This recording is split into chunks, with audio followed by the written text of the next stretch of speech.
économique, sociale et environnementale qui comporte une section protection de la nature.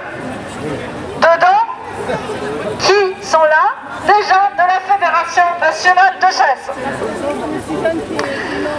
Il s'agit donc d'une propagande d'État soutenue par la presse locale avec des articles répugnants de promotion aussi auprès des enfants dans les écoles et donc dans certains journaux locaux que je ne ferai pas l'honneur de citer. Personne en France ne chasse pour se nourrir.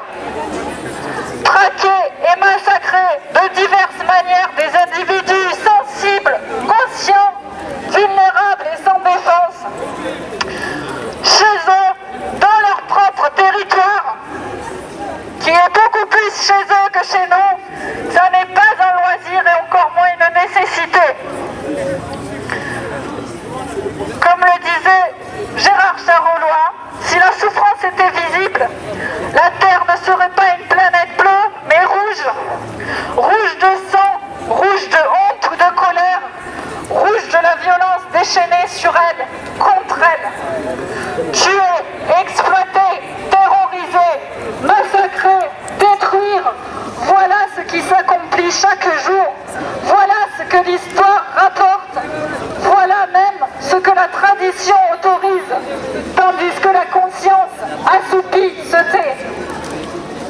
Dans le canton de Genève en Suisse, la chasse est interdite depuis 40 ans. Pays avec un écosystème relativement similaire au nôtre, ils ne se sont pas vraiment fait envahir par la faune sauvage et les sangliers n'ont pas encore pris le pouvoir, rassurez-vous.